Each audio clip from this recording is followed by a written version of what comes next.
அனைவருக்கும் அன்பு வணக்கம். தி வீக்லி பஞ்ச் இந்த நிகழ்ச்சியில் மீண்டும் உங்களை சந்திப்பதில் மிக்க மகிழ்ச்சி நண்பர்களே. இன்னைக்கு ஆரம்பிக்கும் போது ஒரு இன்டர்நேஷனல் பஞ்சோட ஆரம்பிக்கலாம். டி டாலரைசேஷன் நம்மளுடைய பெட் சப்ஜெக்ட். நிறைய தடவை இதை பத்தி பேசியிருக்கோம். அதே மாதிரி ரொம்ப நாளைக்கு முன்னாடி ஒரு பதிவுல நான் சொல்லியிருந்தேன், தங்கம் விலை தறிகட்டு ஏறப்போகுது, முடிஞ்சவங்க தங்கத்தை வாங்கி வச்சுக்காங்க, இல்ல தங்கத்துல இன்வெஸ்ட் பண்ணுங்க அப்படின்னு சொல்லிட்டு இப்ப நம்ம கண்ணு முன்னாடி பாக்குறோம், கண்ணாபின்னான்னு தங்கம் விலை ஏறிட்டு இருக்கு அப்படின்னு. ஒரு நாள் 2 நாள் அப்படி குறையலாம், மறுபடியும் அது மேலதான் போயிட்டு இருக்கு கிராஃப்ன்றதை நம்ம பாக்குறோம். இந்த டி டாலரைசேஷனுக்கும் தங்கத்துக்கும் சம்பந்தம் இருக்கின்றதா அப்படின்னா நிச்சயமா இருக்கு. அதனால தான் தங்கம் விலை ஏறிக்கொண்டிருக்கின்றது. உலக அளவுல சீனா தங்கத்தை வாங்கி குவித்து கொண்டிருக்கின்றது. அதே சமயத்துல யூஎஸ் ட்ரெஷரி பாண்ட்ஸ்னு சொல்லுவாங்க, அதாவது யூஎஸ் கவர்மெண்டோடைய கடன் பத்திரம்னு சொல்லலாம். ஃபர்ஸ்ட் குவார்டர்ல மட்டும் கிட்டத்தட்ட $53 பில்லியன் கடன் பத்திரங்களை திருப்பி கொடுத்துட்டு, ஐயா நீ எனக்கு காசா குத்துரு அப்படின்னு வாங்கிக்கினாங்க சீனா. இது ஒரு பக்கம். இன்னொரு பக்கம் தங்கத்தை வாங்கி குவிச்சிட்டு இருக்காங்க. இது என்ன சார் சம்பந்தம் அப்படின்னு கேட்கலாம். சுருக்கமா சொல்றேன். வேர்ல்டு ட்ரேட், உலகத்துல எந்த 2 நாடுகள் வணிகம் செய்யணும் அப்படின்னு சொன்னாலும் பெரும்பாலும் டாலர்ல தான் அவங்க கொடுத்து வாங்க வேண்டியதா இருக்கு. உதாரணத்துக்கு ஸ்ரீலங்கா, இவங்க சவுதி அரேபியா கிட்ட இருந்து எண்ணெய் வாங்குறாங்கன்னு சொன்னா அந்த ஸ்ரீலங்கன் ருப்பிலையோ இல்ல சவுதி அரேபியா காசுலயோ அந்த டீலிங் கிடையாதுங்க. டாலர்ல தான் விலை நிர்ணயம் செய்யப்படுகிறது. இவங்க டாலர்ல தான் பே பண்ணணும். சரி, இதை ஒரு பக்கம் ஞாபகம் வச்சுக்காங்க. அதுக்கப்புறம் ட்ரேட் டெபிசிட்னு சொல்லுவாங்க. அதாவது ஒரு நாடு 100 ரூபாய்க்கு ஏற்றுமதி பண்றாங்க, அதே மாதிரி 100 ரூபாய்க்கு இறக்குமதி பண்றாங்க அப்படின்னு சொன்னா, இது டாலர்லயே நடக்குது அப்படின்னு வச்சுக்கோங்க. $100 வெளில போகுது, $100 வெளில வந்துருது. சோ சமம், எந்த பிரச்சனையும் கிடையாது. ஆனா 100 ரூபாய்க்கு ஏற்றுமதி செய்யறாங்க, இறக்குமதி 150 ரூபாய்க்கு செய்யறாங்க அப்படின்னும் போது அப்ப அந்த $50 எக்ஸ்ட்ரா தேவைப்படுது. கரெக்டா? இந்த சிறிய நாடுகள்லாம் எப்படி இதை மேனேஜ் பண்ணுவாங்க அப்படின்னா, அங்கிருந்து வெளிநாடுகள்ல போய் வேலை செய்யறாங்க இல்லையா, அவங்க பணத்தை அனுப்புவாங்க. சோ அதை வச்சு கொஞ்சம் ஈடு கட்டுவாங்க. அதுக்கப்புறம் கடன் வாங்குவது, இல்ல கொஞ்சம் வெயிட் பண்ணுங்க அப்புறம் தராங்க, இல்ல வேற ஏதாவது எக்ஸ்போர்ட் பண்ணுங்க, எப்படி அட்ஜஸ்ட் பண்றது, இந்த மாதிரி பல வழிகள் இருக்கு அப்படின்னு வச்சுக்கோங்களேன். இது சிறிய நாடுகளை பொறுத்த வரைக்கும். அமெரிக்கா உலகத்திலேயே மிகப்பெரிய ஒரு பொருளாதார வல்லமை படைத்த நாடு, நம்பர் 1 எக்கானமி அப்படின்லாம் சொல்லிட்டு இருக்கோம். ஆனா அவங்களுக்கு ட்ரேட் டெபிசிட் இருக்கா அப்படின்னா ஆச்சரியமான உண்மை. 2018 கிட்டத்தட்ட $691 பில்லியன் அவங்களுடைய ட்ரேட் டெபிசிட். அதாவது அவங்க ஏற்றுமதி பண்றாங்க, அதை விட அதிகமாக இறக்குமதி செய்து கொண்டிருக்கின்றார்கள். இது 691 பில்லியன் அந்த 2018 மட்டும். இது எல்லா வருஷமும் இப்படிதான் போயின்னு இருக்குது. மற்ற நாடுகளா இருந்தா பிரச்சனை, என்னங்க இது மாதிரி டெபிசிட்லயே போயின்னு எப்படி மேனேஜ் பண்றது அப்படின்னு. அமெரிக்காவுக்கு கவலை கிடையாது. ஏன்னா உலக வாணிகம் அப்படி இன்க்ரீஸ் ஆக எல்லா நாடுகளுக்கும் டாலர் தேவை. இவங்க தானே டாலர் பிரிண்ட் பண்ணிட்டு இருக்கிறது. அதனால பிரச்சனை கிடையாது. சரி, இப்ப இந்த 100 ரூபாய்க்கு ஏற்றுமதி பண்ணிட்டு 150 ரூபாய்க்கு இறக்குமதி பண்ற ஒரு நாட்டை பத்தி பார்க்கணும். ஒரு நாடு என்ன பண்றாங்க, 100 ரூபாய்க்கு ஏற்றுமதி பண்றாங்க, ஆனா 70 ரூபாய்க்கு தான் இறக்குமதி பண்றாங்க. அப்போ 30 ரூபா அவங்க கையில டாலர் ட்ரேட் அப்படின்றதுனால 30 ரூபா நிற்கும். கரெக்டா? இந்த டாலரை என்ன பண்றது, சும்மா வச்சிட்டு இருக்கிறதா அப்படின்னா, அதுக்குதான் என்ன பண்ணுவாங்க, இந்த யூஎஸ் கவர்மெண்ட் செக்யூரிட்டிஸ் அப்படின்னு சொல்லுவாங்க. இது அமெரிக்க அரசாங்கத்தோட கடன் பத்திரம் அப்படின்னு வச்சுக்கலாமே. அதுல போய் இன்வெஸ்ட் பண்ணுவாங்க. அதுல ஏதோ 1% 2% அப்படின்னு இன்ட்ரெஸ்ட் வரும். சரி ரைட்டுப்பா, பணம் பத்திரமா இருக்குது, ஏதோ ஒண்ணு வருது அப்படின்னு. அப்போ இந்த உலக நாடுகளுடைய ட்ரேட் சர்ப்ளஸ் வச்சிருக்காங்க இல்லையா, அதெல்லாம் பெரும்பாலும் இந்த மாதிரி தான் இன்வெஸ்ட் பண்றாங்கன்றதுனால வெளில போன டாலர் உள்ள வருகின்றது. இந்த அமெரிக்காவுடைய ட்ரேட் டெபிசிட் இருக்கு இல்லையா, இந்த பத்திரத்தை ரிலீஸ் பண்ணியே அவங்க அந்த பணத்தை இழுத்துக்கிறாங்க. கடந்த வருடம் மட்டும் நெட் கிட்டத்தட்ட $800 பில்லியன் கடன் பத்திரம் இஷ்யூ பண்ணியிருக்காங்க அமெரிக்க அரசாங்கம். இதுதான் அந்த ட்ரேட் டெபிசிட்டை மீட் அவுட் பண்ணுது அப்படின்னு வச்சுக்கோங்களேன். இது இல்லாம அமெரிக்க அரசாங்கத்தோட கடன் கிட்டத்தட்ட $33 ட்ரில்லியன் தாண்டி போய்விட்டது. இதுக்கு ஒரு லிமிட் வச்சிருக்காங்க. அந்த லிமிட் தாண்டினா உடனே 2 கட்சிகளும் கூடி பேசி லிமிட் எக்ஸ்டெண்ட் பண்ணணும் அப்படின்னு சொல்லிட்டு எக்ஸ்டெண்ட் பண்ணினே போவாங்க. அந்த கடனை பத்தி அவங்களுக்கு கவலையே கிடையாதுங்க. இப்ப சிக்கல் எங்க வந்ததுன்னா, சைனா, நான் சொன்னேன் இல்லையா, $53 பில்லியன் கடன் பத்திரங்களை கொடுத்துட்டு ஐயா காசு கொடுங்கன்னு வாங்கிட்டாங்க. சைனா மட்டுமே ரஃப் எஸ்டிமேட்ஸ், இது அக்யூரேட் ஃபிகர்ஸ் இல்ல, அரௌண்ட் $800 பில்லியன் to $1.1 ட்ரில்லியன் கடன் பத்திரம் வச்சிருக்காங்க அப்படின்னு சொல்றாங்க, அமெரிக்காவுடைய அந்த கடன் பத்திரம். சோ அந்த அமௌண்ட்ல 53 பில்லியன் அப்படின்றது ஒன்றும் கிடையாது. But over a period of time இவங்க இந்த மாதிரி அமெரிக்க கடன் பத்திரத்தை எல்லாம் திருப்பி கொடுத்துட்டு அதை காசா வாங்கிக்கின்னு அதுக்கு தங்கமா வாங்கிட்டு போனாங்கன்னா அதுக்கு பின்னாடி என்ன காரணம் இருக்கின்றது? இப்போ உலக வர்த்தகம் அப்படின்றது டாலரை முழுசா ஒதுக்கிட்டு அவங்க கரன்சில இப்ப கூட பாத்தீங்கன்னா ரஷ்யா சைனாக்கு நடுவுல டாலரே கிடையாது. ஏன்னா இந்த உக்ரைன் யுத்தம் ஆரம்பிச்ச பிறகு என்ன பண்ணிட்டாங்க, ரஷ்யாவை அந்த ஸ்விஃப்ட்னு சொல்லுவாங்க அந்த நெட்வொர்க்ல இருந்து வெளில தள்ளிட்டாங்க. அண்ட் அவங்க வச்சிருக்க டாலர் அசெட் இல்லாம ஃப்ரீஸ் பண்ணிட்டாங்க. டாலர் அவங்க கிட்ட போகக்கூடாது அப்படின்னு பார்த்தாங்க. எனக்கு என்னத்துக்குடா ஓன் டாலர், நாங்க தனியா வச்சுக்கிறோம் ஒரு டாலர், இந்த மாதிரி முருகர் படம் போட்ட டாலர் அப்படின்ற மாதிரி சீனாவும் ரஷ்யாவும் அவங்க கரன்சிலேயே ட்ரேட் பண்ண ஆரம்பிச்சிட்டாங்க. இன்ஃபேக்ட் இந்தியாவும் ரஷ்யாவும் கூட டாலரை ஒதுக்கிட்டு தான் நம்ம ட்ரேட் பண்ணிட்டு இருக்கோம். என்ன ஒரே ஒரு விஷயம்னு கேட்டீங்கன்னா, நாம ஏராளமா ஆயில் இறக்குமதி பண்றோம். பட் இங்கேருந்து எக்ஸ்போர்ட் பண்றது அந்த அளவுக்கு இல்லை. ஸோ ரஷ்யா கிட்ட இந்த இந்தியன் ருபீஸ் ஓஸ்த்ரோ அக்கௌண்ட்னு சொல்லுவாங்க, அதுல ஏராளமா தூஞ்சி கிடக்குதுங்க.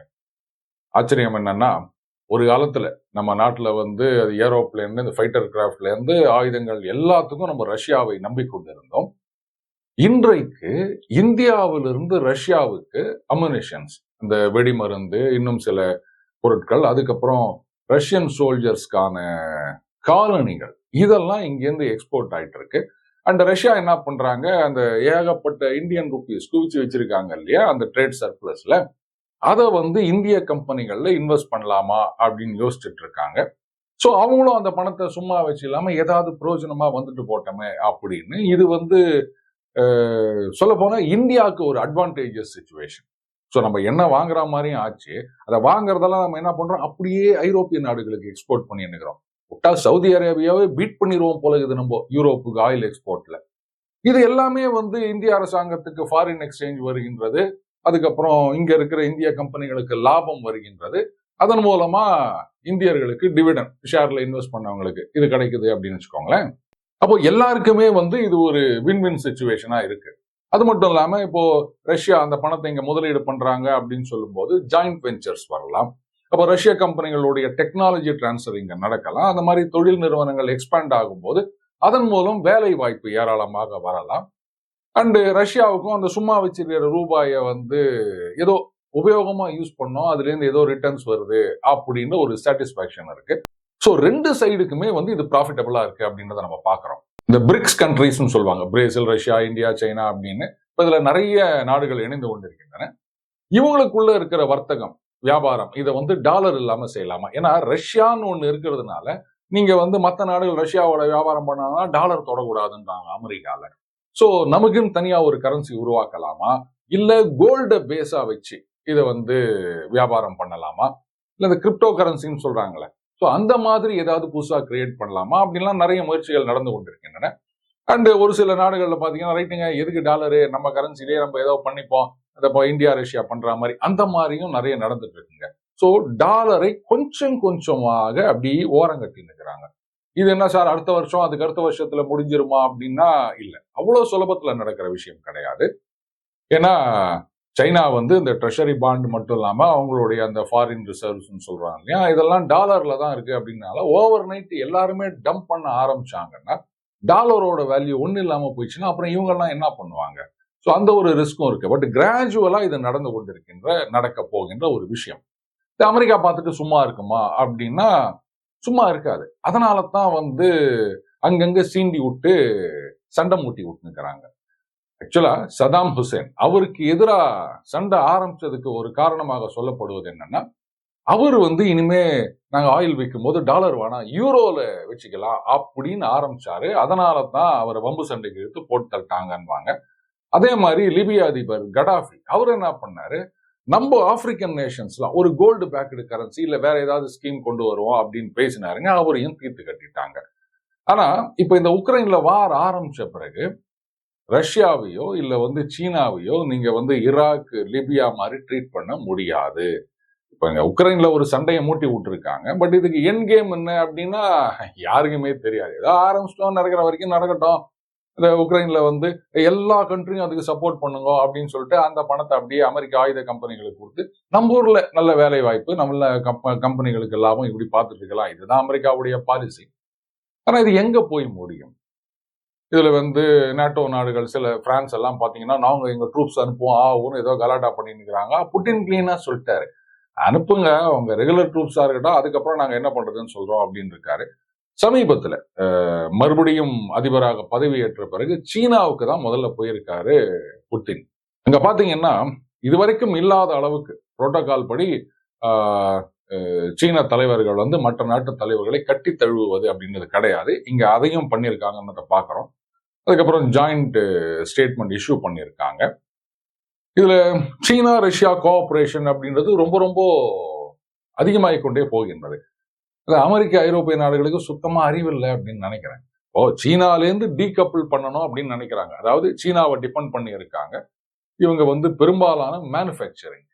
அப்போ அதுல இருந்து நம்ம ஒதுங்கணும். அடுத்தது சீனாவுடைய ட்ரேட் சர்ப்ளஸ் அப்படின்றது ஏராளமா இருக்கு அமெரிக்காவோட பார்க்கும்போது, மற்ற நாடுகளோட பார்க்கும் போதும். ஏன்னா அவங்க வந்து 100 ரூபாய்க்கு ஏற்றுமதி பண்றாங்கன்னு சொன்னா கிட்டத்தட்ட 50 ரூபாய்க்கு தான் இறக்குமதி பண்றாங்க அப்படின்னு சொல்லலாம். அப்போ நிறைய அவங்க கிட்ட பணம் இருக்குது. ஏன்னா உலக நாடுகள் எல்லாம் ஒரு சீசன்ல என்ன பண்ணாங்க, சீனா வந்து ஓபன் அப் பண்றாங்க, அங்க வந்து சீப் லேபர் இருக்குது, இந்த கம்யூனிஸ்ட் மாதிரி அப்படின்றதுனால எந்த விதமான கலாட்டாவும் பண்ண முடியாது அவங்க தொழிற்சாலைக்கு எதிராக. முதல்ல யூனியனே வந்து பிரச்சனை பண்ண முடியாது. பேரு தான் கம்யூனிஸ்ட் கண்ட்ரி, ஆனா அங்க யூனியன் ஸ்ட்ரைக்ன்றதெல்லாம் நீங்க கேள்விப்பட முடியாது, ரொம்ப ரேர் அது. அதனால என்ன பண்ணாங்க, ரொம்ப ஏமாந்து எழுச்சி வாயங்க அப்படின்னு சொல்லிட்டு அங்க கொண்டு போயிட்டு அவங்களுடைய கம்பெனிகளை எல்லாம் இன்ஸ்டால் பண்ணாங்க. இப்ப என்ன ஆயிப்போச்சு, மேனுஃபேக்சரிங் அப்படின்றதுதான் ரொம்ப முக்கியம். டகால்னு நீங்க உடனே கைட்டி தூக்கிட்டு வந்துட முடியாதுங்க. சர்வீஸ் செக்டார் அப்படி கிடையாது. ஆனா இங்க சில விளக்கண்ணைங்க உட்காந்துக்கின்னு இந்தியா சர்வீஸ் செக்டார்ல தான் கான்சென்ட்ரேட் பண்ணணும், மேனுஃபேக்சரிங் பத்தி கவலைப்படக்கூடாது அப்படின்னு உளறின்னு தெரியுதுங்க. இவங்களெல்லாம் பொருளாதார மேதைகள் அப்படின்னு சொல்லிட்டு ஒரு சில பேர் அட்வைசரா கூப்பிட்டு பக்கத்துல வச்சு நிக்கிறாங்க. என்ன பண்றது? சரி விடுங்க, அது அவங்களுடைய தலையெழுத்து, நாம ஒண்ணும் பண்ண முடியாது. நல்ல காலம் அவங்கள வந்து மோடி அவர்கள் அட்வைசரா வச்சிருக்கல, அது வரைக்கும் நம்ம சந்தோஷப்படணும். சீனா ரஷ்யா இந்த நட்புறவு அப்படின்றது வந்து அமெரிக்க ஐரோப்பிய நாடுகளுக்கு என்னைக்குமே ஒரு ஆபத்து தான். அப்ப என்ன பண்ணிருக்கணும், ரஷ்யா வந்து ஆக்சுவலா வம்பு சண்டைக்கு போலங்க. அவங்க என்ன சொல்றாங்க, உக்ரைன் தேவையில்லாம பிரச்சனை பண்ணிருக்கிறாங்க, நாட்டோல சேரணும்ன்றாங்க, அவங்களுடைய ஆயுதங்கள் எல்லாம் கொண்டு வந்து எங்கூட்டு வாசல்ல நிறுத்தணும்னு சொல்றாங்க, இதை எங்களால ஒத்துக்க முடியாதுன்றாங்க. இதுல என்ன பிரச்சனை இருக்கு? சரிங்க, நாங்க உக்ரைன் பக்கம் வரமாட்டோம், நீங்களும் வந்து உக்ரைன் மேல படையெடுக்காதீங்க, ஃப்ரெண்ட்லியா இருங்க அப்படின்னு சொன்னா முடிஞ்சு போச்சு. ஆனா இவங்க சும்மா இல்லாம நாங்க நேட்டோல இப்பவே சேர்த்துப்போம், அப்பவே சேர்த்துப்போம், அங்க கொண்டாந்து விற்போம், எங்க மிலிட்டரி எல்லாம் கொண்டாந்து விடுவோம் அப்படின்னு சொன்னா ரஷ்யா சும்மா இருப்பாங்களா? சரி, புத்தின் அப்படின்றவர் வந்து சதாம் ஹுசேனோ கடாஃபியோ கிடையாது. அவர் தான் சொல்றாரு, இந்த உலகத்துல, இந்த உலக வரைபடத்துல ரஷ்யாவுக்கு இடம் இல்லைன்னு சொன்னா அப்படிப்பட்ட உலகமே இங்க தேவையில்லை அப்படின்றாரு. அர்த்தம் என்னன்னா, நீங்க ரஷ்யாவை அழிக்கணும் அப்படின்னு நினைச்சீங்கன்னா நான் ஒட்டுமொத்த உலகத்தையே அழிச்சிட்டு போயிடுறேன். எங்ககிட்ட எவ்வளவு அணுகுண்டு இருக்கு, அதை டெலிவர் பண்றதுக்கு எவ்வளவு fighter craft, missiles, hypersonic missiles, உங்களுடைய அந்த பேட்ரியாட்லாம் டிடெக்ட் பண்ண முடியாம எவ்வளவு வச்சுக்கிறோம் நாங்க. ரஷ்யாவை காலி பண்ணணும்னு நினைச்சீங்கன்னா எனக்கு இல்லாது யாருக்குமே வேணாம் அப்படின்னு நம்ம தமிழ் சினிமால வில்லன் சொல்லுவார் பாருங்க, அந்த மாதிரி உலகத்தையே நான் அழிச்சு போயிடுறேன் அப்படின்றாரு. திருப்பி திருப்பி சொல்லினுக்கிறாரு, தேவையில்லாம 3வது உலக யுத்தத்தை ஆரம்பிக்காதீங்க, அது வந்து ஒரு அணுகுண்டு யுத்தமா தான் இருக்கும், எல்லாம் நாசமா போடுவீங்க அப்படின்னு. இதுங்க என்னடான்னா விளையாட்டு புள்ளியாகிறாங்க. குறிப்பா பிரெஞ்சு அதிபர் மேக்ரோன் ஆகட்டும், இல்ல அண்ணன் ஜோ பைடன் அவர்கள் ஆகட்டும், சீரியஸ்னஸ் புரிஞ்சுக்கினதாவே தெரியல. ஏதோ உட்காந்து நெருப்போட விளையாண்டு இருக்கிறாங்க அவங்க. ஸோ இந்த டீடாலரைசேஷன் வேகமாக வேகமாக என்ன ஆகும்னா, உலக நாடுகள்லாம் வந்து தங்கத்தை வாங்கி குவிக்க ஆரம்பிப்பாங்க. ஸோ தங்கத்துக்கான டிமாண்ட் அதிகமாகும். அதனால தங்கத்தோட விலைன்றது வந்து சர்ன்னு ஏறிக்கினே போகும். இப்போ சமீபத்துல கூட ஏதோ நகை விற்பனையாளர்கள்லாம் சொல்லியிருந்தாங்க, இது வந்து இன்னும் இப்ப என்ன 50,000 52 அப்படி விற்குதா, இது இன்னும் மேல போவதற்கு வாய்ப்புகள் அதிகமாக இருக்கின்றன அப்படின்னு சொல்லிட்டு. இதுக்கெல்லாம் நீங்க யாரையாவது குறை சொல்லணும்னா, என்னங்க கல்யாணத்துக்கு தங்கம் வாங்க முடியல, இந்த ஒய்ஃப் கேட்டா ஒரு செயின் வாங்கி கொடுக்க முடியல, என்ன தங்க விலை இப்படி ஏறுது அப்படின்னு சொன்னா அண்ணன் ஜோ பைடனை நீங்க கழுவி கழுவி ஊத்துங்க, வேற யாரையும் குறை சொல்ல விடாது. ரைட். அடுத்தது இன்டர்நேஷனல் இருந்து நேரம் நேஷனலுக்கு வந்துடும். நேஷனல் அப்படின்னு டெல்லி தான். கரெக்ட். ஸ்வாதி மாலிவால் இவங்க வந்து மகளிர் ஆணைய தலைவியா இருந்தாங்க, ராஜ்யசபா எம்பியாக இருக்கின்றார்கள். இவங்க தேர்தல் நேரத்துல அமெரிக்கா போயிருந்தாங்க, யாரோ அவங்க சிஸ்டருக்கு ஏதோ சிகிச்சை அப்படின்னு சொல்லியிருந்தாங்க. அவங்க வந்த பிறகு என்ன பண்ணிருக்காங்க, சீஃப் மினிஸ்டர் வீட்டுக்கு போயிருக்காங்க. அங்க வந்து அவருடைய பர்சனல் செக்ரட்டரி பிபவ் குமார் அவர் என்னை தாக்கினார் அப்படின்னாங்க.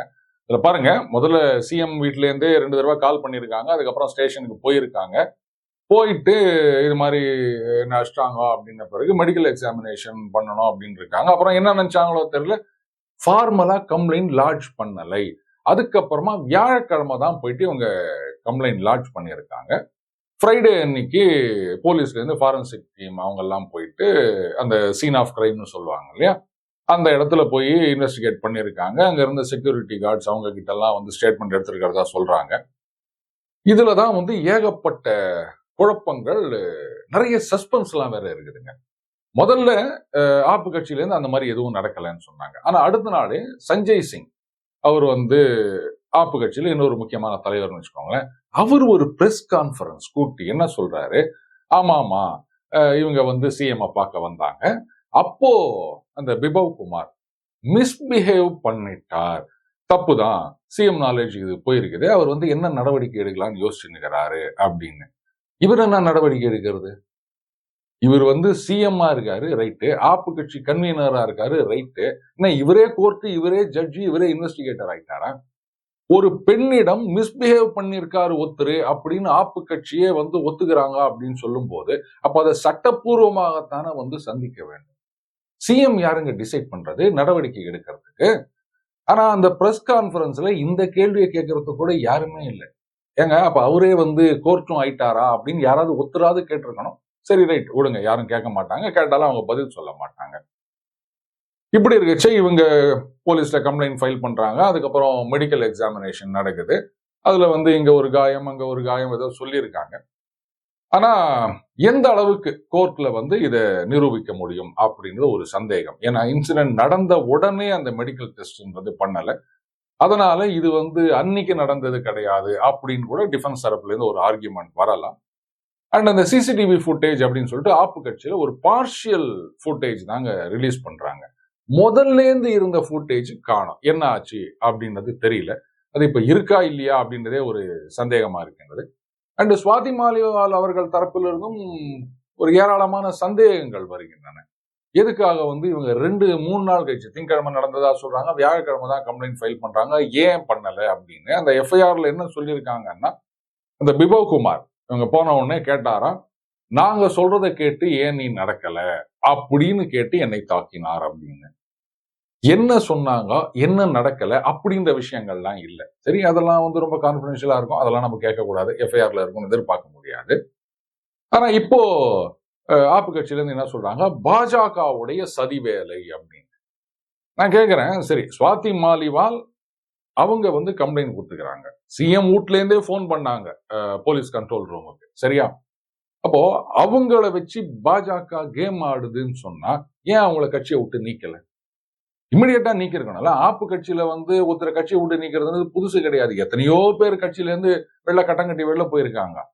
ஆரம்ப காலத்துல ஆப்பு கட்சிக்கு தூணாக நின்றவர்கள், குமார் விஸ்வாஸ் ஆகட்டும், பிரசாந்த் பூஷன் ஆகட்டும், யோகேந்திர யாதவ் ஆகட்டும், இது மாதிரி நிறைய பேர் அவங்க தான் வந்து ஃபேஸ் ஆஃப் த ஆப்பா இருந்தாங்க. அவங்களையே கட்டம் கட்டிட்டாங்க.